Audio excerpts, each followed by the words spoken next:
বন্ধুগণ নমস্কার। প্রথমে আপনাদের অনুরোধ করব আপনারা আমার চ্যানেলটি সাবস্ক্রাইব করবেন। এখন ভারতের সঙ্গে ইরানের একটা অহেতুক টেনশন শুরু হয়েছে এবং সেটা যদি বলা যায় সেটা ইরানই শুরু করেছে।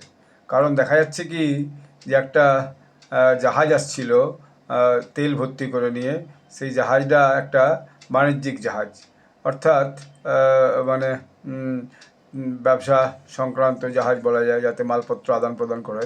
তার নাম হচ্ছে এমটি ভ্যালিয়েন্ট রোয়ারে। তো এতে 16 জন ভারতীয় নাগরিক ছিল। সেই ভারতীয় নাগরিকরা যখন সমুদ্র দিয়ে আসছিল সেই জাহাজটাকে নিয়ে, তখন সেখানে কী হলো, ইরানের যে গার্ড আছে আইআরজিসি, সেই ইরানের যে বিপ্লবী গার্ড বলে, তারা তাদের হচ্ছে যে জাহাজে যে পৌঁছে যায় এবং পৌঁছে যে সেখানকার ভারতের যে 16 জন নাবিক, তাই নাবিক দিকে তারা বন্দি করে।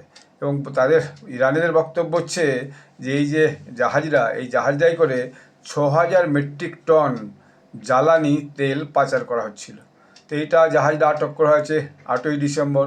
কিন্তু এর মধ্যে দেখা গেল কি যে এটা নিয়ে খুব একটা মিডিয়াতেও চর্চায় ইদানিংকালে শুরু হয়েছে, এর আগে খুব একটা হয়নি। কারণ যেহেতু সোশ্যাল মিডিয়াতে পুরোটা এখন খুব লেখালেখি হচ্ছে, ফলে এইটাতেও এখন সবাই একটু নজর দেওয়া শুরু করেছে। এর মধ্যে দেখা যাচ্ছে যে ইরানি কর্তৃপক্ষ যেটা আটক করেছিল 16 জনকে, তাদের ভারতীয় দূতাবাস, ইরানি যে ভারতীয় দূতাবাস আছে তেহরানে, তারা তাদেরকে কনসুলার অ্যাক্সেস দেওয়ার জন্য বলেছে। অর্থাৎ তারা যাতে ইরানে যে ভারতের কনসুলার আছে, মানে অ্যাম্বাসি আছে, তার সঙ্গে তাদের কথা বলা বা যোগাযোগ দেওয়ার ব্যাপারে ব্যবস্থা করার জন্য চাপ দিয়েছে এবং চিঠি লিখে জানিয়েছে। এবং দূতাবাস, তেহরানে যে ভারতীয় দূতাবাস, তারা বিবৃতিতে জানিয়েছে যে আব্বাস বন্দরে ভারতীয় কনসুলেট তাৎক্ষণিকভাবে ইরান সরকারকে চিঠি লিখে কুর্দের সঙ্গে কাউন্সিলর অ্যাক্সেস চেয়েছে।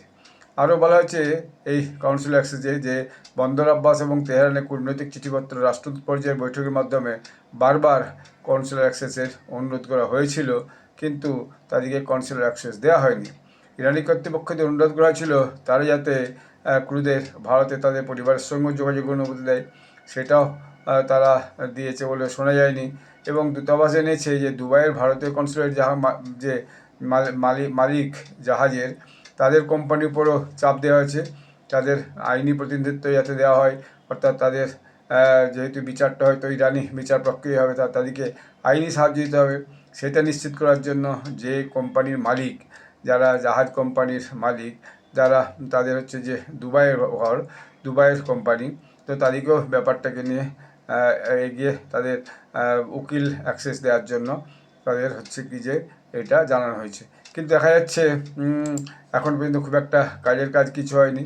কারণ এই 16ই জানুয়ারি, মানে আজ থেকে 3-4 দিন আগেও দেখা যাচ্ছে সেটা নিয়ে লেখালেখি খুব হয়েছে সোশ্যাল মিডিয়াতে, এবং যেটা তেহরানে যে ভারতীয় দূতাবাস যেটা জানিয়েছে সেটাও সোশ্যাল মিডিয়াতে পোস্ট করা হচ্ছে।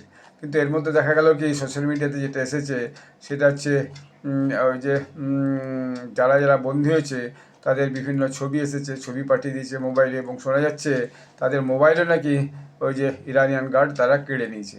এবং তার ভাই, সে হচ্ছে যে একটা যে নাবিক ছিল, মূল নাবিক, সেই মূল নাবিক যে তার ভাই, মূল নাবিকের নাম ছিল যে ক্যাপ্টেন বিজয়। তো সেই ক্যাপ্টেন বিজয় ইউপির মিরাটের ছেলে।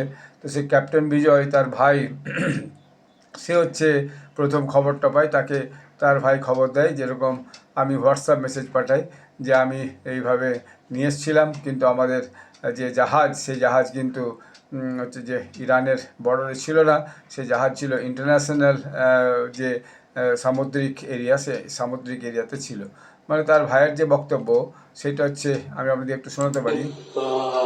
माय ब्रदर, तो उन्होंने बताया कि ऐसे ऐसे they have been intercepted and just in case if they get arrested और something because they don't know और दे गेट हाईजैक्ड और समथिंग, तो at least coordinate with their operators और विद देयर कंपनी। उसके बाद मैंने उनको कॉल करने की कोशिश की तो उनका कॉल लगा नहीं, कोई मैसेज नहीं गया उनके पास। मैंने ऑपरेटर्स को कॉल और मैसेज किया, उन्होंने कोई उसका रिप्लाई नहीं दिया, बस उन्होंने बोला कि हाँ अभी हम देख रहे हैं, but I think they have been detained by Iranian navy, but कोई पर्टिकुलर रीज़न नहीं बताया कि क्यों उनको डिटेन किया, क्या रीज़न था, क्या हुआ, नथिंग। मैंने एक आरपीएसएल एजेंसी है जिनके थ्रू वो गए थे कैप्टन विजय, उनके एजेंसी से मैंने पता किया, एसएसडीएम मरीन सर्विसेज प्राइवेट लिमिटेड है वो। তো যিনি হচ্ছেন ক্যাপ্টেন বিনোদ, ওই যে ক্যাপ্টেন বিজয় যাকে ইরান হচ্ছে যে ধরে রেখেছে, যে জাহাজের নাবিক মানে মূল নাবিক ছিল অর্থাৎ ক্যাপ্টেন ছিল, তার ভাই, সে সর্বত্র যোগাযোগ করেছে, সে মিনিস্ট্রিকেও চিঠি লিখেছে, ভারতের মিনিস্ট্রিকে চিঠি লিখেছে, কোম্পানির সঙ্গে যোগাযোগ করেছে, তাকে সে প্রথমে হোয়াটসঅ্যাপ মেসেজে এটা বলে, কিন্তু তারপরে দেখা যাচ্ছে তার সঙ্গে যোগাযোগ করা যাচ্ছে না। তো এই অবস্থায় দেখা যাচ্ছে তাদের বাড়িতে সাংবাদিকরা পৌঁছে গেছে, ফলে তার মা বাবা কান্নাকাটি শুরু করছে। তার মায়ের মধ্যে বা তার ছেলেকে বাঁচানোর জন্য প্রধানমন্ত্রীকে গুহার লাগিয়েছে, মানে জানিয়েছে। এই সোশ্যাল মিডিয়ায় সে ফটো এসছে, আমি সেটা আপনাদেরকে একটু শোনাচ্ছি কী বলছেন তিনি।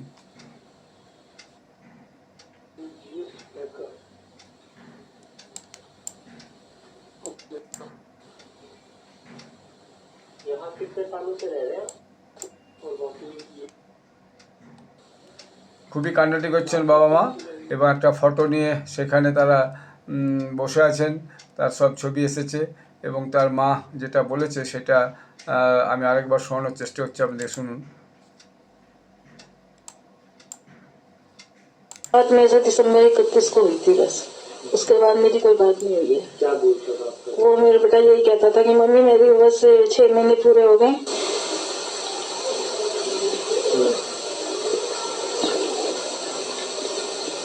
वो जल्दी आऊंगा बोलता था।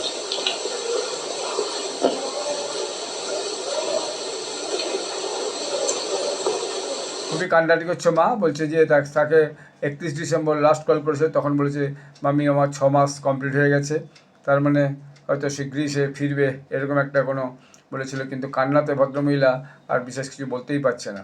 তো এখন সোশ্যাল মিডিয়াতে এটা নিয়ে খুব লেখালেখি হচ্ছে।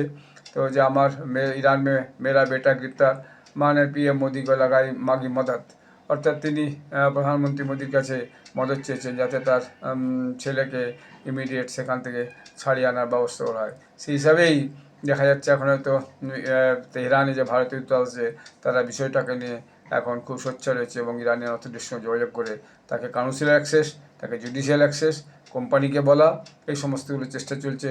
এখন আমরা অপেক্ষা করে দেখব কতদিন পরে এই আমাদের 16 জন নাবিক এবং ক্যাপ্টেন বিনোদ সবাই আমাদের দেশে ফিরে আসে এবং তাদের পরিবারের কাছে পৌঁছে। আপনারা এই ব্লগটি এখানে শেষ করছি, আবার পরে কোনো নতুন ব্লগ নিয়ে আপনাদের কাছে আসবো। আপনারা সবাই ভালো থাকবেন, ধন্যবাদ।